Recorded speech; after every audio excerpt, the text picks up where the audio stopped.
देखिए इसमें top 50 news 2016 की, टॉप 50 करंट अफेयर्स 2016 के देख रहे हैं हम, और ये सभी एग्जाम्स के लिए इंपॉर्टेंट है। स्टेट पीसीएस अभी जो आरओ होने वाला है परसों, उसके लिए भी इंपॉर्टेंट है। और भी जितने एग्जाम्स होते हैं जिसमें फैक्ट वाइज क्वेश्चन पूछे जाते हैं, इसमें हिंदी और इंग्लिश दोनों में हम डिस्कस कर रहे हैं। ये फोर्थ पार्ट होगा और ये लास्ट पार्ट होगा मोस्ट प्रोबेबली। अगर आपको 500 टॉप 500 करंट अफेयर्स चाहिए 2016 के, जो कि 2017 के एग्जाम के लिए इंपॉर्टेंट होंगे, तो आप कमेंट करके बताइएगा। कम से कम 100 कमेंट होने चाहिए, तभी मैं उसमें बनाऊंगा टॉप 500 का। क्योंकि अगर डिमांड होगी तभी उसमें करेंगे, नहीं तो ऐसे फायदा नहीं है फिर।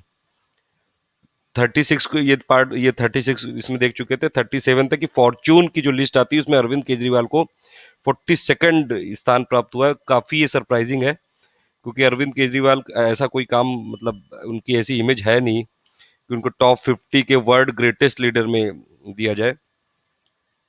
हालांकि उनके एफर्ट्स को काफी ज्यादा एफर्ट, ये प्रशंसा की गई है कि इन्होंने पॉल्यूशन पे काफी एफर्ट लिए और स्कीम में।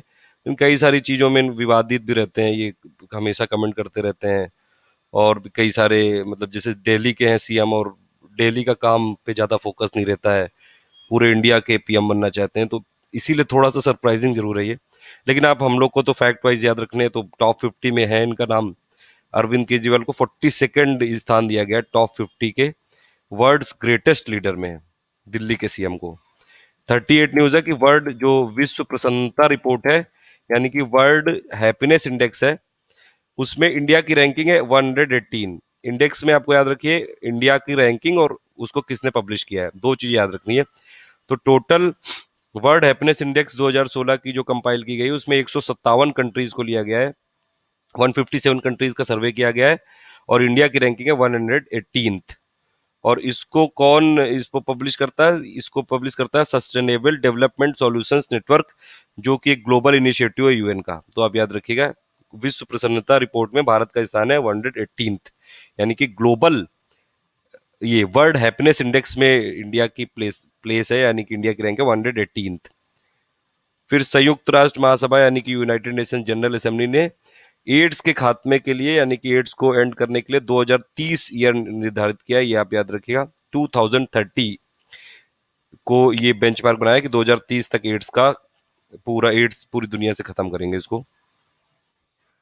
फिर ताइवान की महिला राष्ट्रपति इसमें निर्वाचित हुई है, साई इंग वेन।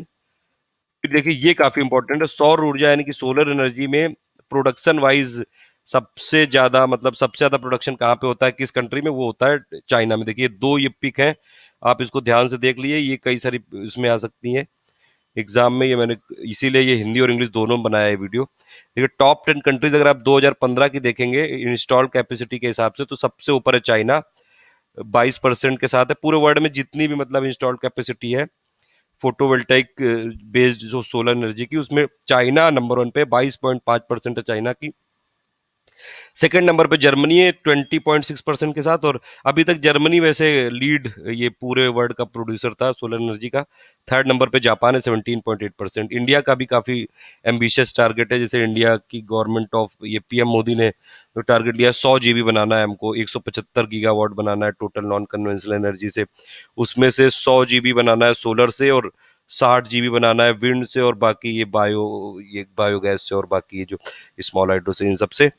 तो टोटल आप याद रखिएगा, टोटल ये जो सोलर एनर्जी में प्रोडक्शन में नंबर 1 है चाइना, आप ये याद रखिएगा। और विंड एनर्जी यानी कि पवन ऊर्जा में प्रथम स्थान है यूएस का। United States continue to lead the world in wind energy production according to the recently release data by the global wind energy council and the US energy information in administration.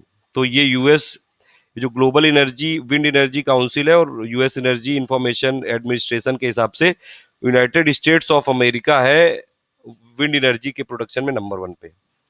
फिर विश्व के शीर्ष तेल उपभोक्ताओं यानी कि जो भी कंज्यूमर्स हैं, टॉप 3 क्रूड ऑयल जो कंज्यूमर्स हैं उसमें इंडिया थर्ड नंबर पे है। वही ऑब्वियसली फर्स्ट नंबर, ये फर्स्ट सेकंड पे यूएस और चाइना ही है।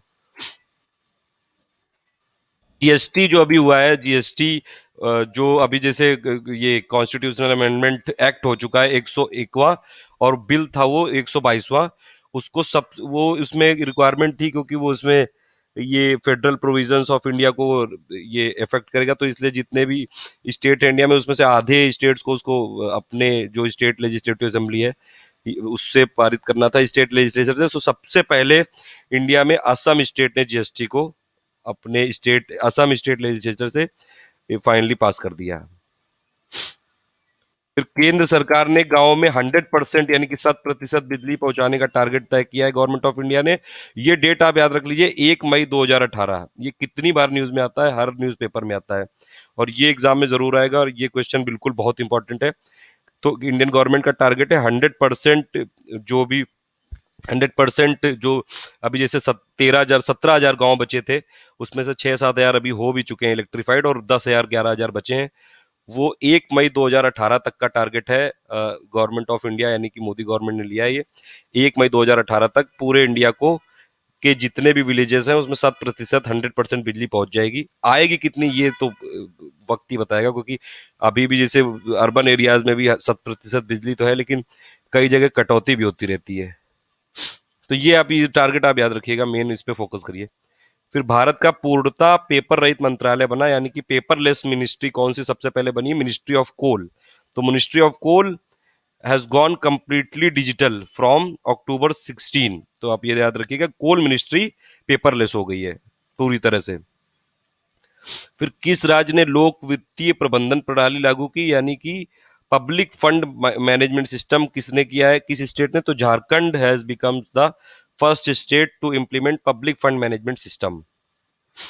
फिर सोनी परियोजना कहाँ पे शुरू हुई है? सोनी का मतलब है ये जो सौराष्ट्र नर्मदा अवतरण इरिगेशन योजना है, ये प्रधानमंत्री मोदी जी ने ये स्टार्ट की है ये जामनगर डिस्ट्रिक्ट में गुजरात के। और इसका देखिए ये मल्टीपर्पज, ये जो सोनी परियोजना है, सोनी प्रोजेक्ट है, ये मल्टीपर्पज प्रोजेक्ट है और मेन इसका एम है जो कि गुजरात के जो सौराष्ट्र वाले रीजन है उसमें जो पानी की दिक्कत है उसको सॉल्व करने के लिए।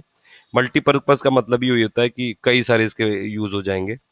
तो सोनी परियोजना की है जामनगर डिस्ट्रिक्ट में। फिर उर्जित पटेल गवर्नर बने हैं जो भी आरबीआई के, जो पहले अभी तक डिप्टी गवर्नर थे।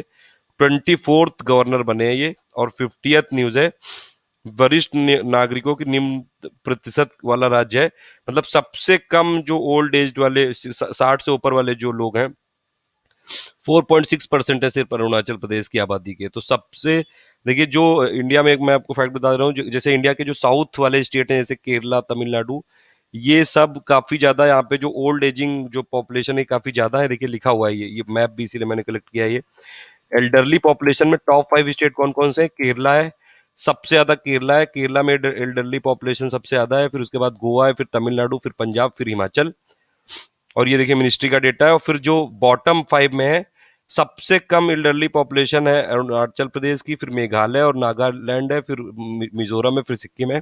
सबसे ज्यादा गोवा है, सबसे ज्यादा गोवा में एल्डरली पॉपुलेशन है, यानी कि सबसे ज्यादा बूढ़े लोग गोवा ये केरला में, और सबसे कम जो है वो अरुणाचल प्रदेश में है। 4.6% है सिर्फ अरुणाचल प्रदेश की पूरी आबादी का। वैसे भी अरुणाचल प्रदेश की आबादी भी काफी कम है। तो ओवरऑल साउथ इंडिया के जो स्टेट है वो बूढ़े स्टेट है, यानी कि वहाँ पे बूढ़ों लोगों की संख्या ज्यादा है, इसीलिए वहाँ पे सोशल स्कीम और ये सब काफी ज्यादा चलती है, केरला की गवर्नमेंट चलाती है, क्योंकि वहाँ पे मेडिकल फैसिलिटी और इन सब की ज्यादा जरूरत है।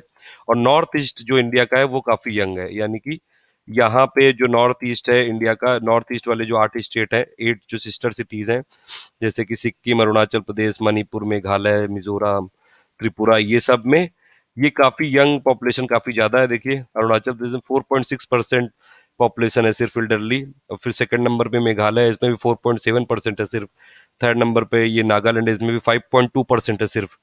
मिजोरम में भी देखिए 6.3% है और सिक्किम में भी 6.7। तो मतलब जो बॉटम के 5 है वो टोटल नॉर्थ ईस्ट वाले स्टेट ही हैं। और जो टॉप 5 है ज्यादातर देखिए साउथ वाले ही। केरला है नंबर 1 पे, केरला की जितनी पॉपुलेशन है 12.6% वहाँ की एल्डरली पॉपुलेशन है।